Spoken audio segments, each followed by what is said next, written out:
How's it going, guys? It's Universal Entertainment here. I'm going to give you a quick review of the Steelbook of the complete ninth series of Doctor Who. I'm going to split this into three sections. I'm going to split into the Steelbook itself, and then the quality of the discs, and then, for those who are interested, the quality of the Blu-ray itself. So first off, we'll talk about the Steelbook. It's a really nice design. This is probably my favourite Steelbook.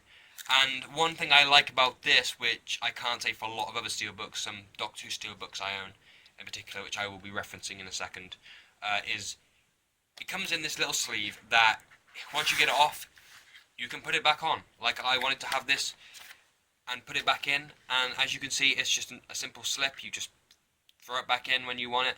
So that's one thing I have to say is, though it might be minor and some people don't care, one thing I really like about this set is it does come with something, sort of like a slip, so you can put the slip in when you want to, and once you take it off, it's not junk. Like something else, which I'll show you now. I'm just going to go and get it. This little thing here. Something like this, which you get in, obviously, my Doctor Who and the Dalek Steelbook, which I unboxed. Once it's off, yes, you can get it back on, but it's a hassle. It doesn't really stay on unless you force it on, whereas this is a slip which you can just slip it into. This is just junk once you take it off, and you can keep it, but it's a bit of a hassle to get it back on. In terms of the back of this, it comes with all your information, so it doesn't make the Steelbook design suffer. If you don't like it, take it off. If you want it on like I do, then there's a bonus. They give you a choice there, which is nice. Now, in terms of the Steelbook design itself, in terms of the front, it's very nice. This artwork is incredible. I think it was made by Alice X Zhang, is how she's known on Twitter.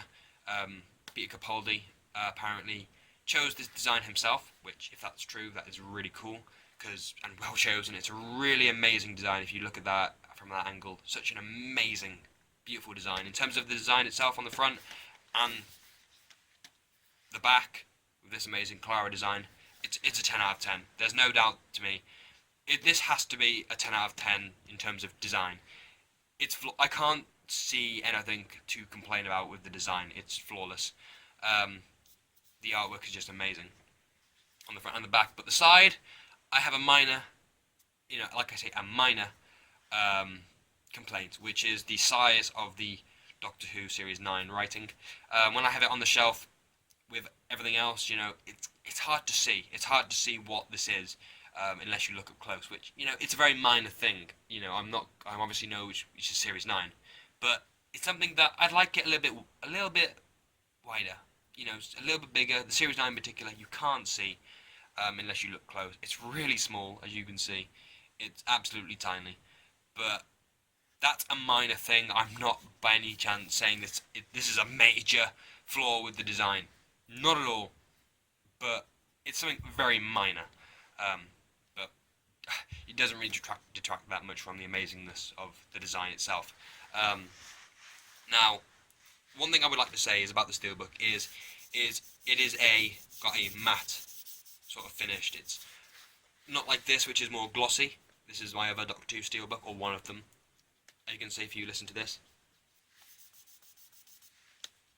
This is a much more shiny Steelbook. It feels more I don't know how to describe it, but it's more glossy, whereas this is more of a matte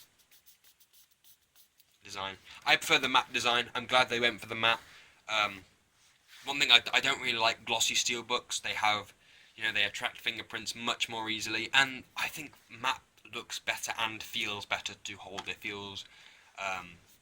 just feels better to me. I think the matte they chose for the Steelbook is brilliant. I think it works well. Much better than the glossy finish in other Steelbooks that I have. In terms of the inside, and another thing I have to say, is this is actually a secure Steelbook. It's actually one that I struggle to open with one hand, as you can see. As I've just opened it now. But it's a good thing because it's secure. It's not difficult to open, but it's secure. Whereas something like this, look how easy that was to open. I'll do it again. You see what I mean? Just a little flick with one hand opens it. And that's not a great design for the Steelbook. It's, you know, it's not very secure. Whereas this, not hard to open, but not, you know, not like, it's secure. It's a nice secure Steelbook. Now we're going to get on to, arguably, the potentially deal breaker for some people. For me, it's a very minor thing. It has a positive to it, which I'll get onto after, which is that, as you can see, there's only 2 disc holders. Obviously, multiple discs. Now, why is this? Because they have actually stacked the discs. Now, I've got 2 discs in this one. I've got one in my player because I'm watching it now. And I have watched all of this. I'm just re-watching, by the way. And I thought there's no point me getting the disc out just to put it back in, because there's a 3 disc holder here, so you can see what it will look like. As you can see, they stack the discs. There's only 2 discs there. And on this side, there's 3. There's another one underneath that as well. Now this, like I said, it could be a deal breaker for some people. The reason that is obviously because, say if I want to get disc 3 and I've just finished with disc 5. No, if I want to get disc 6 and I'm finished with disc 5, I don't know if that's what I said, I can't remember.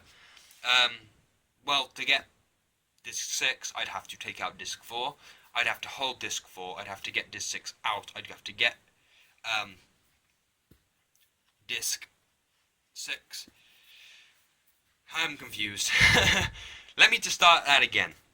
If I wanted to get disc 6 and disc 5 was in, I'd have to get out disc 4, get disc 6 out, put disc 6 in, but also take disc 5 out, put that back in, as well as disc 4. So I'd have to basically take out every disc to get to the bottom disc. Obviously, you want just to get disc 4 or disc 1, it's not a problem. You just pop it out and you're good to go. When you finish it, you put it back in. Unless, of course, you want to get the disc behind that out. So that is one thing to bear in mind. Now, this does come with a positive. I hear a lot of people who have spoken about this design, or on Twitter at least, who've said that an Amazon reviewer in particular was what made me realise this. But no one I've seen has mentioned the positive of this. There is one, albeit fairly small positive. That is that because you have this 3 disc holder, this Steelbook is obviously thin. Now, for some people that is nothing. But if you're running out of space, or you're conscious of your space and because you want to collect more Steelbooks or more Doctor Who DVDs or whatever, this takes up very little space. It takes up half the space, say, the Series 8 set does, because it's a thicker set with doesn't have these stacked discs. So that's one thing to bear in mind, that though yes, there is the negative of having to take out discs to get to another disc, you do also have the advantage of having less space being taken up by this set. So with that one, it depends what you want. It's difficult to say whether that's a good thing or a bad thing. For me, I'm torn. I like the fact that it has it gives me more space, but also it's a bit of a hassle getting the extra disc. So I'm sort of split on it. But it's up to you. You may be thankful that it's got disc holders, so then you have more space. You may absolutely despise it, and this might be a deal breaker for you, and you're not getting the Steelbook because it's stacked discs. It's up to you. The discs themselves, they're not too bad to get out. This monstrosity is a nightmare to get out discs, and there's only one thing in here. This is a much easier to get out discs, so don't worry about getting discs out. They're not too difficult to get out. Much easier than that, believe me. So, in terms of that, that's good. That's in terms of the Steelbook itself. I would like to talk a little bit about some other little things. So if you're going to get the set itself, if you've decided you're not going to get the Steelbook, a couple of little things to talk about. First off, though, the design inside, I should probably talk about that. Let me just take out all these discs, and then I'll go into it. As you can see, I'm getting the discs out now with one hand. I'm not having to do anything to get them out. It's very easy. It's a no-brainer, I'm sure, what the inside looks like as by now. So the inside design is basically the design of the standard set, So it's a nice design. It's simple for what Series 9 is, but at the same time, it's quite nice.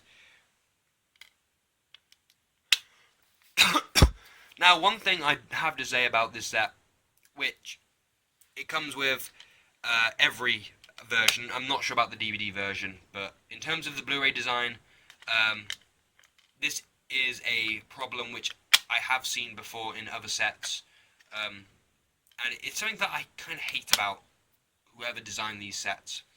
And you'll see what I mean when I put all these back. Now, why do in some cases they have two-part stories split between two discs? Why? I know it might seem a small thing. It might seem like people are being lazy because you go, oh, I've got to go and I've got to take this disc out and then change a disc all to watch a new episode. It's a minor thing, I'm sure, to some people, but why the hell can't we have it? So, okay, I'm going to watch The Magician's Apprentice. I don't want to, obviously, I'm sure 90% of the time, people will also want to watch The Witch is Familiar. But now, I have to go to disc 2 to watch the Witch is Familiar. Why not just move some special features over to another disc? Why not just do that? You know, and then have more space left. I'm sure they'd be able to fit it there somehow. I mean, it makes no sense to me. Why would they do that? I mean, I'm sure that they could have. I mean, you know, even if they say, oh yeah, but then the special features might be a little bit off. You know, maybe the Series 8 recap, which I thought was a pointless special feature.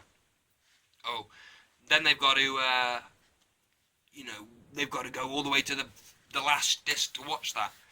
I don't think people will be watching some of the special features repeatedly as much as they would the actual episodes themselves. I'd rather have 3 episodes on a disc and then special features on another disc than have the special features all spread across the discs. I mean, they could have. They surely they could have had it so it was, you know, every single episode on each disc and then have a special features disc. I'm sure they could have done that. You know, maybe have a couple of discs, you know, well, a disc for special features and a couple of special features on another disc. You know, they could have had, you know, Last Christmas, Magician's Apprentice, Witch is Familiar on one disc. Then you could have have 4 on another disc. They've done it before. No reason why they can't fit 4 episodes on a disc. Then you go over to, you know, you'd go on then to the Saigon Invasion, then the Saigon Inversion, Saigon Invasion, Saigon Inversion, Sleep No More, another disc. Then Face the Raven, Heaven Sent, Hellbent, another disc. Then Husbands of River Song. That's only that episode there. Then why don't have that as a disc? And then have a special features disc after that. That would make much more sense to me, at least. Why they chose to do it this way is beyond me, but fine, if that's what they're going to do, I'll change my disc when I want to watch a 2-part story. In terms of the episodes themselves, this was a really good series, and the 2 episodes I was iffy on before buying this set, I've come to like more. Those being Hellbent and Sleep No More. Sleep No More, I'm still not a huge fan of. Hellbent, I've come to like it for what it is. Yes, it was disappointing, but you know what? It's not a bad episode. It's not at all. And I know some people will probably be disliking this video for me saying that, but you know what? It's a decent episode. I'd give it a 7 or an 8 out of 10 at this point, because, yeah, it's not what I want it to be. I'm not going to deny that, but we can't have tantrum because something isn't what we wanted. If it did what it wanted to do and it did it well, it wanted to bring Clara back. It wanted to do a story around Clara. We knew that was what they were going to do, I'm sure we'd be fine with it. But we didn't know that, and that's why we had our hopes up and we got let down. That's my opinion. You can have a different opinion. That's just mine. Let's have it that way, and I'm happy with Hellbent now, knowing what they wanted to do, and I'm fine with it. But in terms of every other episode, it's great. The special features on this that you Sorry about that, my phone overheated from filming. Last thing I would like to talk about though is the image quality itself of the Blu-ray. So if you're getting DVD version, then, well, this isn't on DVD, so I'm surprised you're watching this. But if you're interested in the Blu-ray quality itself, this is probably the best looking series. You know, previous series, including Series 8, looked good most of the time, but there were occasionally, those episodes that didn't look very good. Listen in particular in Series 8 looked bad at times, like the barn scene in Listen. If you have the Blu-ray version, I'm sure you may have noticed it looks quite bad. This, I didn't notice any time where the quality wasn't very good. The sound you've got, always is good, like previous films. The sound quality, like previous series, is great. But the Blu-ray quality in this is an improvement.